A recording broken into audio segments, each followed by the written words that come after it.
بسم الله والحمد لله والصلاة والسلام على رسول الله وعلى آله وأصحابه ومن اتبع هداه وما توفيقي إلا بالله عليه توكلت وإليه أنيب أما بعد. Donc on continue toujours l'explication du livre النظرة العلمية في أهل التبليغ والدعوة, un regard scientifique sur le mouvement de Tabligh. J'ai trouvé un autre titre qui est un peu plus percutant, c'est le Tabligh à la loupe du Coran et de la Sunna, tout simplement.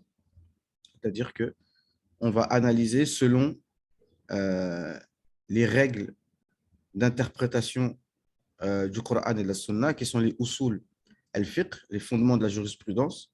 On va analyser est-ce que le mouvement de Tabligh est une innovation ou pas. Et là, au moment où je vous parle, on a terminé, par la grâce d'Allah subhanahu wa ta'ala, la première partie du livre. Donc, on est à la page 45. Et la première partie du livre, il a expliqué qu'est-ce que c'est l'innovation. Il y a 8 cours qui sont assez longs, qui sont détaillés. J'ai fait beaucoup de remarques à l'intérieur. Et celui qui prend le temps d'écouter ces 8 vidéos, eh ben, il saura qu'est-ce que c'est une innovation et qu'est-ce qui n'est pas une innovation. Et on saura, je suis obligé de le dire, qu'il y a une secte qui s'érige comme si c'était eux les vrais sunnites, mais qui en vérité sont des innovateurs, mais qui, comme on dit dans l'expression arabe, ils prennent le repas du midi, ils te mangent au petit-déj pour pas que tu le manges à midi. Donc, ils attaquent avant d'être attaqués. Ils te mangent à midi avant que toi, tu le manges à ton dîner. D'accord? Et je le dis avec le plus de courtoisie possible, avec le plus de respect possible, mais comme on dit en français, il faut appeler un chat un chat. Pourquoi? Parce que même leur définition de l'innovation est innover. Donc, ces gens qui te disent toute la journée innovation ceci, innovation cela, eux-mêmes sont les premiers innovateurs, tout simplement. Et je l'ai prouvé à travers ces 8 vidéos. Voilà, donc je vous invite à y revenir pour ceux qui ne les ont pas regardés. Et toutes les paroles qui sont dedans, ce sont que des paroles des ulama que tous les musulmans connaissent, même ceux qui ne sont pas spécialistes. D'accord? Ibn Hajar, l'imam Nawawi, l'imam Shafi'i. Donc si même l'imam Shafi'i, pour vous, n'est pas, vous connaissez mieux que l'imam Shafi'i, je ne peux plus rien pour vous. Et je sais ce qui vous passe par la tête. Oui, mais tout le monde peut se tromper. Je dis d'accord, tout le monde peut se tromper. Donc, si tout le monde peut se tromper, alors il faut qu'on regarde, qu'on ouvre le moteur et qu'on tire les fils et qu'on regarde pourquoi l'imam Shafi'i a dit cette chose-là. Si on comprend pourquoi l'imam Shafi'i a dit cette chose-là, là, on pourra dire est-ce que l'imam Shafi'i s'est trompé ou pas. Mais quand on regarde en détail, on voit que l'imam Shafi'i ne s'est pas trompé. En fait, on a fait 8 vidéos qu'on aurait pu faire en 5 minutes, en réalité. Il y a 2 hadiths. Le prophète sallallahu alayhi wa sallam dit « Celui qui instaure une bonne sunna, il a la récompense de tous ceux qui la pratiquent. » Et le contraire, celui qui instaure une mauvaise sunna. Ça, ce hadith-là, va dans le sens de ceux qui disent qu'il y a des bonnes et des mauvaises innovations. Donc, c'est basé sur un hadith. Basé sur un hadith, et les sahaba ont pratiqué cela, c'est-à-dire qu'ils ont fait des choses que le prophète sallallahu alayhi wa sallam n'a pas faites. Alors, vous allez me dire, oui, mais ce que les sahaba ont fait, ça a été validé par le prophète parce qu'il a dit, suivez la sunna de mes khulafa ar-rashidin. Mais ce qu'il faut comprendre, c'est que ce que les sahaba ont fait précisément, ce qui nous est demandé, ce n'est pas de suivre les choses précises qu'ils ont faites, mais c'est de comprendre leur méthodologie. Ce qui est demandé, c'est ne pas de faire les actes précis qu'ils ont faits, mais de suivre leur méthodologie dans la compréhension des textes. Donc, quand le prophète sallallahu alayhi wa sallam nous dit « Suivez la sunna des khulafa rashidin », il faut comprendre par cela, il faut suivre leur méthodologie de compréhension des textes, de façon à ce que quand on sera confronté à des situations nouvelles, nous aurons la programmation prophétique et la programmation des Sahaba pour savoir comment se comporter avec les nouvelles situations, comment agir dans les nouvelles situations. Ça, c'est d'un. Et le deuxième hadith qui nous dit toutes les innovations sont un égarement. Ça va dans le sens législatif. Le premier, c'est le sens linguistique. Le deuxième, c'est le sens législatif. Mais ce sens législatif, comme on a expliqué tout ça en détail, et aussi, il faut avoir des notions de la langue arabe. Ce n'est pas parce qu'on dit tout que ça veut dire tout. On a donné des preuves de cela. Il y a des preuves à l'appel dans le Coran. Et l'exemple, par exemple, dans Surat Ahqaf, Allah il dit Tudammiru kulla shay'in bi amri rabbiha. Le vent du peuple de Had a détruit toute chose par la permission de son Seigneur. Et il ne restait que les demeures. Donc, mais les demeures font partie des choses. Donc, ce n'est pas toute chose. Et des exemples comme ça, il y en a à l'appel. Il y a des livres entiers qui ont été écrits sur ça. Lafzu kul wa ma alayhi tadul. Le mot kul et tout ce qui implique comme sens. Donc, ça, c'était juste pour dire que et j'ai dit dans un dars qui va être publié bientôt, le fait de tout généraliser sans rentrer dans les détails, c'est ça qui fait la divergence entre nous. Chose qu'on va voir maintenant. Maintenant qu'on a expliqué tout ce que c'est la bid'a en théorie, maintenant on va rentrer dans la pratique avec le tabligh. Donc ici, la première chose, ici le titre c'est Mafhoum al-adad la hujjata fihi. Non. Shubha al-oula. Le premier, la première chose qu'ils disent, c'est que pourquoi ils disent 3 jours, 40 jours, 4 mois. Ceci est une innovation. Donc maintenant qu'on a compris c'est quoi l'innovation, on va voir si le fait de déterminer des jours pour faire quelque chose est une innovation ou pas. بدعة الخروج للدعوة بالتحديد 3 أيام و40 يوما و4 أشهر. Donc, le fait de déterminer des jours. قالوا خروج أهل الدعوة 3 أيام و40 يوما و4 أشهر بدعة لأن النبي صلى الله عليه وسلم لم يخرج في سبيل الله بهذه الكيفية ولم يفعله صلى الله عليه وسلم ولا الصحابة رضي الله عنهم ولا التابعون ولا أحد من أئمة السلف المتقدمين فهو بهذا باطل فما بني عليه مثله. Donc ils disent que les gens du tabligh sortent 3 jours, 40 jours, 4 mois. Ceci est une innovation parce que le prophète sallallahu alayhi wa sallam n'est pas sorti de cette manière. Lam yakhruj bi hadhihi al-kayfiyya. Quand on dit kayfiyya, ça veut dire de cette manière. Wa lam yaf'alhu sallallahu alayhi wa sallam. Et il ne l'a pas fait. Alayhi salatu wa salam. Wa la sahaba radiyallahu anhum. Ni les compagnons, ni les tabi'in. Et personne parmi les pieux prédécesseurs. Donc, c'est faux. Fama buniya alayhi mithluhu. Donc, tout ce qui est construit sur du faux est faux. Et on avait parlé, on n'avait peut-être pas détaillé sur ça, mais on avait évoqué qu'il y a des livres entiers qui sont écrits sur ce qu'on appelle être tark.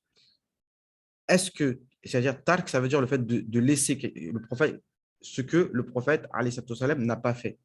Est-ce que le fait que le prophète sallallahu alayhi wa sallam n'ait pas fait une chose et délaissé une chose, n'ait pas pratiqué une chose, est-ce que ça veut dire que cela est haram? Ça s'étudie pour ceux qui apprennent la science, ceux qui sont des gens de science connaissent ce sujet par cœur.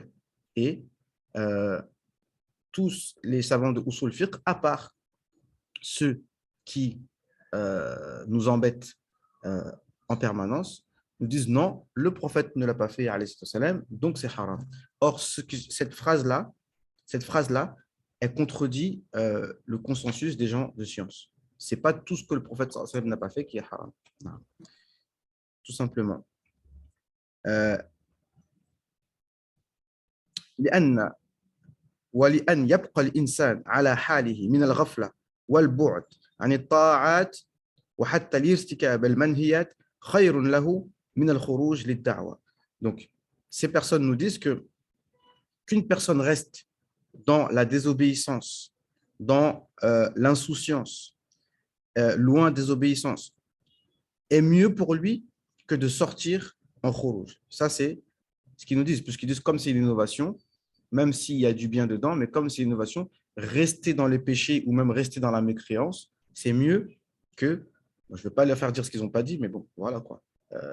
Quelqu'un comme moi et des centaines d'autres, donc, qui ont été repêchés par la grâce d'Allah subhanahu wa ta'ala, par les gens du Téblir. Hein, Man lam yashkuri nas la yashkuri Allah. Celui qui ne remercie pas les gens ne remercie pas Allah subhanahu wa ta'ala. Donc, je remercie Allah subhanahu wa ta'ala, on remercie les gens. Donc, il fallait que je reste. Oui, bah oui, c'est ce qui dit, c'est ce qui est dit ici et partout. C'est les mêmes hein, qui propagent ça dans le monde entier. Parce qu'ils ont les moyens de propager ça dans le monde entier. Tout ça, on l'explique et on le réexpliquera tant qu'il faudra pour que les gens sachent. Nous, on n'a pas les moyens, on n'a pas les moyens, on a juste le hujja, on a l'ilm. D'accord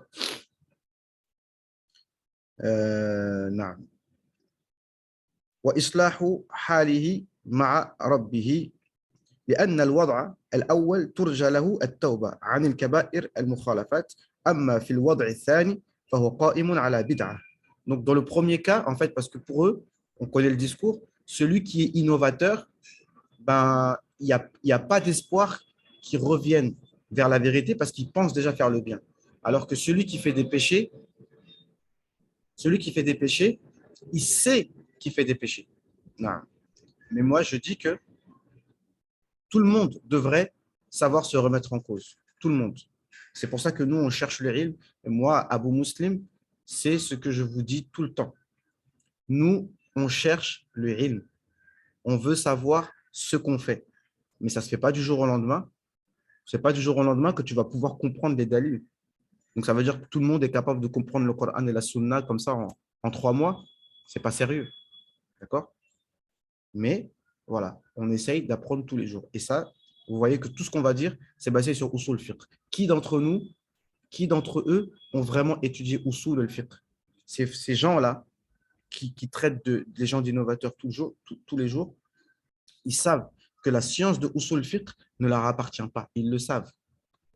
Ceux qui ont fondé et travaillé et les grands savants de Usul al-Fiqh sont des gens que eux-mêmes appellent innovateurs. Donc, ces gens que tu traites d'innovateurs, tu es obligé d'étudier leurs livres, obligé. Je vous le dis bien. Et si quelqu'un vous dit le contraire, ramenez-le-moi. Tous les livres de Usul al-Fiqh, vous êtes obligé de dire que vous l'apprenez chez les gens que vous traitez d'innovateurs. Donc, vous apprenez d'eux les fondements de la jurisprudence, mais au final, vous les traitez d'innovateurs. C'est ça qui se passe. Toujours de l'incohérence.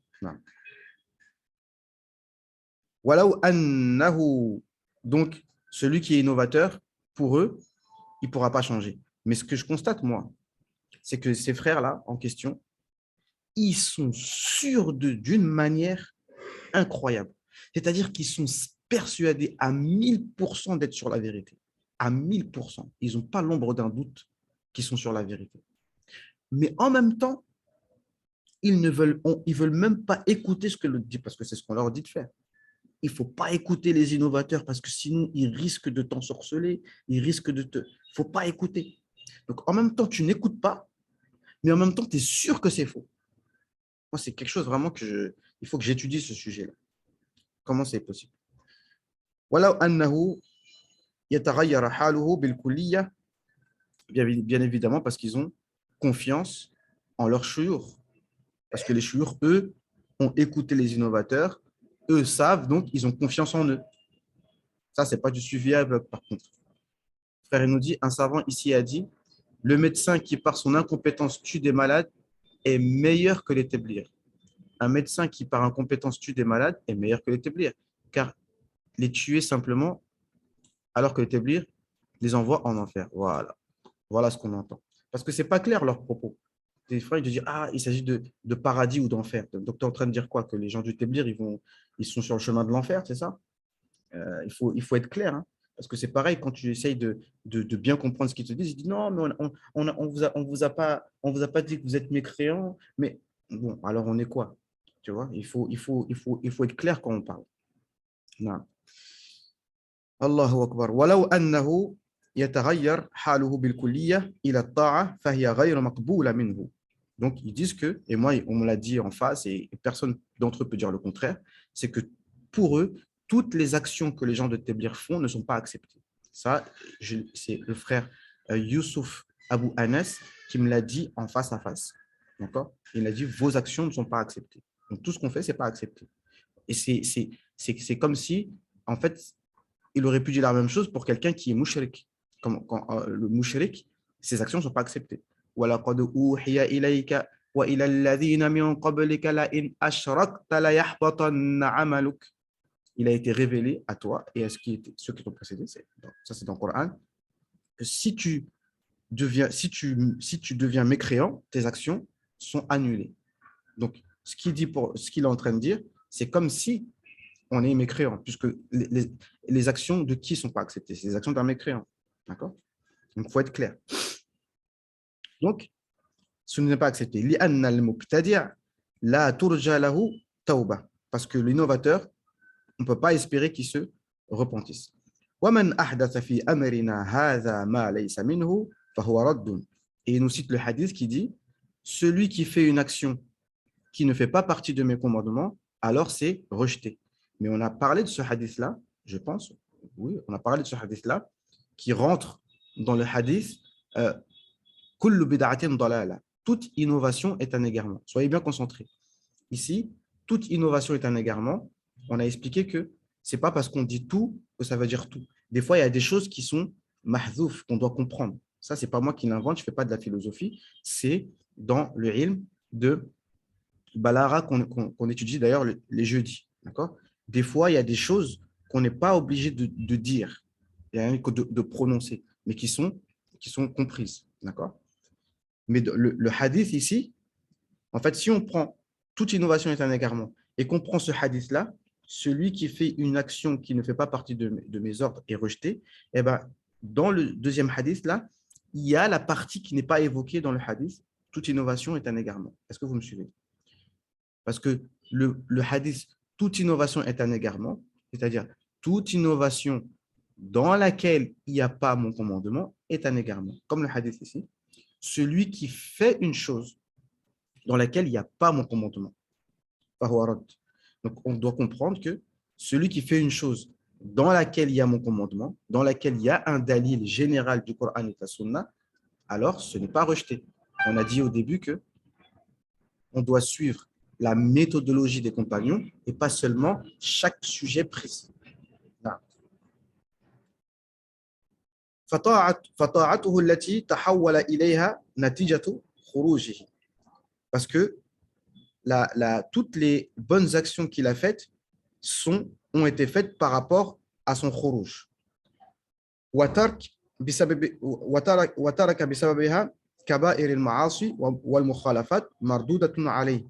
Donc le fait qu'il délaisse les grands péchés et qu'il délaisse les désobéissances, eh ben, il n'est pas récompensé pour ça. مردودة عليه. وما بني على باطل فهو باطل. Parce que tout ce qui est construit sur de faux est faux. كذا قالوا وكذا يقولون. C'est comme ça qu'ils disent et c'est comme ça qu'ils ont dit et c'est comme ça qu'ils disent. Jusqu'à maintenant, c'est ce qu'ils disent. وتعجبنا من أقوال هؤلاء المعاصرين. Et nous sommes étonnés de la parole de ces gens contemporains. والذين أخبر عنهم النبي صلى الله عليه وسلم في حديثه إنهم في مرتبة التالية سوف يأمرون بالمنكر وينهون عن المعروف.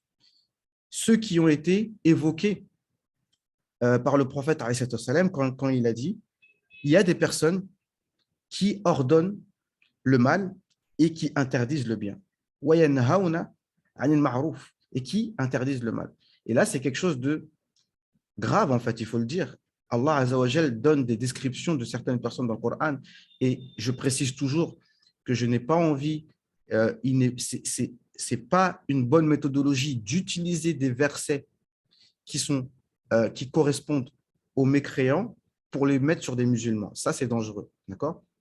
Mais dans l'absolu, des fois, il y a des caractéristiques qu'il y a chez les mécréants qu'on peut avoir, mais on ne dit pas qu'on est mécréant. Parce que je pense au verset qui dit Manna' lil khayr. Une des caractéristiques des mécréants, c'est qu'ils empêchent tout le temps le bien. Manna' lil khayr, mu'tadin. C'est-à-dire, à chaque fois qu'il y a un bien, ils veulent l'empêcher. D'accord? Ça, qu'Allah nous en préserve. On ne soit pas des gens, comme il dit, on doit être des clés pour le bien et des clés qui ferment le mal et des clés qui ouvrent pour le bien. Non. Moi, je dis juste imagine. Parce qu'il y avait une phrase que j'ai dit dans le dernier cours de Tafsir qui était très important. À un moment, j'ai commencé une phrase et je ne l'ai pas terminée. J'ai dit finalement, quand nous, on croit en Allah subhanahu wa ta'ala, on sait qu'un jour, on sera tous devant Allah subhanahu wa ta'ala. Et ce jour-là, il n'y aura plus de divergence. C'est vrai ou pas? J'ai fait exprès dans le titre de mettre quand Allah descendra, quand Allah viendra, j'ai dit, au jour du jugement, quand Allah viendra, il n'y aura plus de divergence. Parce que maintenant, comme Allah dit souvent dans le Coran, Inna Allah yahkumu baynahum yawm al-qiyamati fima kanu fihi yakhtalifun. Inna Allah Azza wa Jal va juger au jour du jugement sur ceux qui ont divergé. Soit, il y a deux solutions. Soit le Téblir, effectivement, sont des innovateurs, ne sont pas agréés par Allah subhanahu wa ta'ala. Dans ce cas-là, les frères ont raison. Donc, il faut éradiquer le Téblir, parce que le Téblir, il est encore pire qu'un médecin qui tue quelqu'un. C'est pire. Ou soit le contraire, ça veut dire que les Téblirs sont agréés par Allah, ils sont agréés par Allah subhanahu wa ta'ala, ce qui font, Allah est content, le prophète est content, c'est conforme à la sunna du prophète sallallahu. Donc les gens sortent des désobéissances, les gens rentrent dans l'islam, les gens, masha'Allah, mais toi tu les empêches. Mais quelle sera ta situation devant Allah dans le cas où les gens de Téblir sont agréés par Allah subhanahu wa ta'ala? Donc tu seras parmi les gens les gens veulent faire da'wah, toi tu viens, tu les empêches. Est-ce que tu te rends compte de ça? Il faut juste poser les probabilités. D'accord? Mais pour savoir, vu que nous ne sommes pas Allah Azza wa Jal, jusqu'à preuve du contraire, de toute façon, il n'y aura jamais la preuve du contraire. Donc, pour connaître la vérité, ça peut passer que par la sincérité et surtout par le ilm. Apprenons. Voilà les paroles du gens de ilm. Apprenons. Ce n'est pas des polémiques sur Facebook à gauche, à droite. Non, on apprend sérieusement. Donc, on continue. وهو ما حدث حيث يحسنون لأهل المخالفات ما هم عليه من المنكرات بدعوى أنه ترجى لهم بعد ذلك التوبة. Donc, parce que clairement, ils disent que rester dans vos péchés, c'est mieux que de sortir en khuruj. ويقبحون الدعوة والأعمال المصاحبة لها التي تفضي إلى الهداية. Et il critique en fait les actions de da'wah et toutes les actions qui sont liées aux actions de la da'wah qui ramènent à la guidée, mais pour eux, c'est quelque chose de mauvais. Bizarre, mais annaha qa'imatun ala bid'a, en prétendant que c'est construit sur de l'innovation. Min tahdid thalathat ayyam wa arba'ina yawman wa arba'at ashhur, parce que il détermine 3 jours, 40 jours et 4 mois. Et tout ce qui est construit sur du faux est faux. Et en citant le hadith, celui qui fait une chose qui ne font pas partie de mes commandements, alors ce sera rejeté. À cela, nous disons أما قولكم بدعة فأنتم معذورون في ذلك لأنكم لا تعرفون مدلول الاصطلاحها ولذلك قدمنا فيما سبق هذا البحث الطويل حتى نتبين مواقع البدعة والسنة. Donc à cela nous disons, écoutez bien, ça c'est l'auteur Cheikh Ayman Abou Shadi qui parle. À cela nous disons, le fait que vous disiez que le khuruj est une innovation, il dit, regardez comment il est posé. Et regardez comment il est calme et bienveillant. Il dit Antum ma'zuruna fi dhalik. On vous excuse du fait que vous disiez, que vous dites, bref, le fait que vous disiez, on s'en fiche, vous dites, c'est pas grave. Antum ma'zuruna fi dhalik. Vous êtes excusés pour cela. لأنكم لا تعرفون مدلول اصطلاحها. Parce que vous ne connaissez pas le sens de ce mot. Vous n'avez pas étudié. Donc, vu que soit vous n'avez pas étudié, ou soit vous étudiez que à travers les lunettes de Cheikh al-Islam Ibn Taymiyyah, donc c'est pour ça que vous êtes dans cette situation. Et bien entendu, ce n'est pas notre habitude, nous, les gens, de d'établir, de critiquer des savants, parce que ça crée la division, parce que les gens, tout ce qu'ils vont retenir, ah, comment tu parles sur Ibn Taymiyyah? Pardon. Et on ne manque pas de respect aux gens de science. Et je répète que sûrement, Allahu A'lam, sûrement que Ibn Taymiyyah, là où il est, peut-être qu'il est content de nous qu'on le réfute. Parce que si dans tout ce qu'il a dit, c'est faux, eh bien, il a dit, barakallahu fikum, mes frères, continuez comme ça. Laissez les gens parler. نعم. ولذلك قدمنا فيما سبق هذا البحث الطويل. Et c'est pour ça que, juste avant, donc les 40 premières pages du livre, il a détaillé sur qu'est-ce que c'est la bid'a. Et celui qui regarde avec les paroles des gens de science, ils vont savoir faire la différence entre une innovation et ce qui ne l'est pas. حيث إن البدعة خاصتها أنها خارجة عما رسمه الشارع وبهذا القيد انفصلت عن كل ما ظهر لبادئ الرأي أنه مخترع مما هو متعلق بالدين.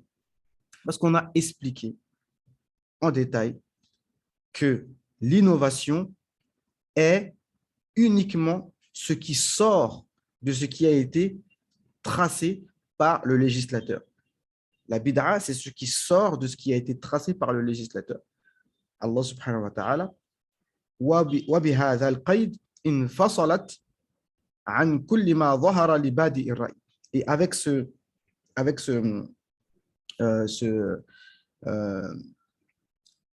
qaid, c'est-à-dire avec cette condition, eh ben,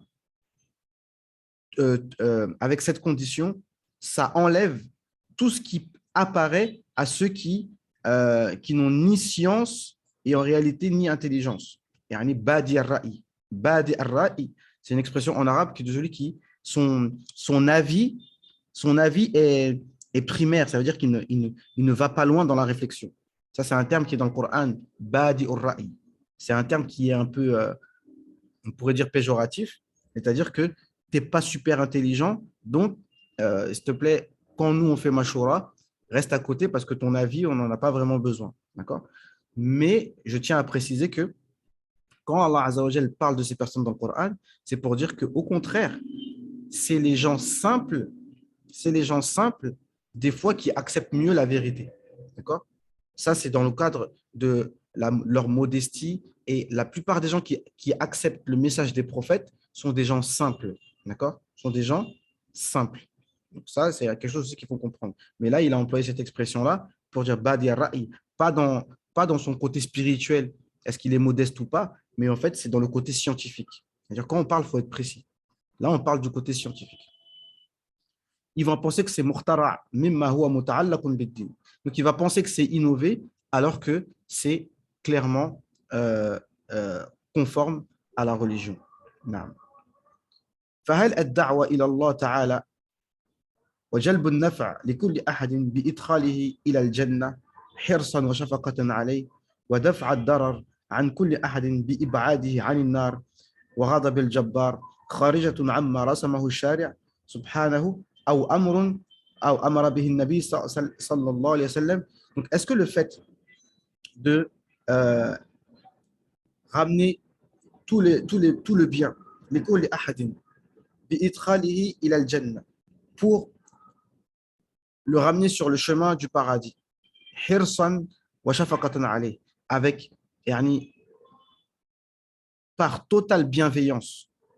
Toi, tu cherches à le ramener au paradis, parce que clairement, quelqu'un qui ne prie pas, même selon les frères là, qui ont toujours et pareil dans la jurisprudence, leur avis, hein, le frère Abu Mu'adh, il pourra vous le confirmer, euh, comment dirais-je, euh, qui disent que celui qui ne fait pas la prière, il est mécréant. Ok, c'est un avis, d'accord, mais eux, à chaque fois, ils choisissent toujours l'avis le plus dur qui existe. Donc, celui qui ne fait pas la prière, il est mécréant. Ok, donc si toi maintenant tu prends cette personne, tu lui fais faire ses ablutions et maintenant il prie. Donc, ça veut dire que maintenant il est sorti du stade de mécréant, maintenant il prie. D'accord. Donc, ces gens-là, tu les amènes vers la. Ils étaient mécréants, même selon toi, et maintenant je les ramène à la mosquée, mais ça, c'est mauvais pour toi. Et on leur évite tout mal en les éloignant de l'enfer et du châtiment d'Allah subhanahu wa ta'ala.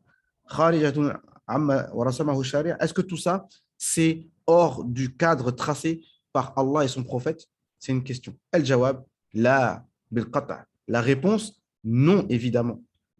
Le fait de ramener les gens à la mosquée, eh ben, ce n'est pas contraire à ce que Allah Azza wa Jal a ordonné. وقد حث الله تعالى على الدعوة إليه بقوله تعالى ادع إلى سبيل ربك بالحكمة والموعظة الحسنة. Car Allah Azza wa Jal nous a encouragés en disant appelle vers le chemin de ton Seigneur avec la sagesse et avec la meilleure exhortation. Avec la sagesse et la meilleure exhortation. Naam. Et aussi le verset qui dit قل هذه سبيلي أدعو إلى الله على بصيرة أنا ومن اتبعني. Dis, ceci est mon chemin, le chemin du prophète alayhi wa sallam. Donc, comme si, il y a une sorte de hasr, comme si c'était que ça le chemin du prophète alayhi wa sallam. C'est quoi? Ad'u ila Allah. J'appelle vers Allah. Ala basiratin, avec clairvoyance. Je fais exprès de citer ce verset car je sais que les frères ont une compréhension de ce verset qui les fait dire que ça ne correspond pas aux gens du Tablighh. Ala basiratin. Ça veut dire quoi, ala basiratin? Avec clairvoyance. Ça ne veut pas dire nécessairement avec ilm, c'est-à-dire dans le ilm, de le sens général, ça veut dire qu'il faut être un alim pour appeler vers Allah subhanahu wa ta'ala. Donc ça veut dire que ce verset-là ne concerne que les ulama de la umma. Mais ala basiratin, c'est-à-dire que tout ce que tu dis, tu es certain et persuadé de ce que tu dis. Ça veut dire que tu appelles une chose sur laquelle il n'y a pas de divergence et en plus, tu es certain dans ton cœur, au niveau de ton iman, de ce que tu dis. Quand tu dis à une personne, ya akhi, ne reste pas comme ça, viens, on va à la mosquée. Si tu viens à la mosquée, ce sera meilleur pour toi. Allah Azza wa Jalla, il va arranger toute ta vie. Est-ce que ça, c'est faux? Etc., etc. Je dis à la personne, viens à la mosquée, délaisse les désobéissances. Tu ne vas pas dire à la personne, arrête de fumer directement. Tu ne vas pas dire à une femme, mets le hijab directement. Ce n'est pas ça notre méthodologie. Je dis, viens à telle heure et avec d'autres sœurs, il y a un ta'lim, on va lire des paroles du prophète, des paroles d'Allah, de Riyad Salihin. Voilà, on va se motiver. Et après, à la fin, la sœur elle-même, elle va mettre le hijab. Et même les gens de Tabligh, ils sont, comme on appelle, hijab al-kamil. Parce que c'est vrai, on est influencé par le madhab hanafi. Naam. Donc en général, les tablighiyat, elles sont plus du genre hijab kamil. Et masha'Allah, c'est pas pour dire, mais les tablighiyat, là, c'est des femmes vraiment qui, quand elles sont dedans, c'est des vraies, masha'Allah, des vraies femmes comme des vraies femmes musulmanes, d'accord? C'est-à-dire qui ont la certitude dans Allah subhanahu wa ta'ala, dans leur façon de se marier, dans la façon de vivre, dans la simplicité, etc. C'est masha'Allah. Naam. Donc, qu'Allah il préserve tous les frères et toutes les sœurs.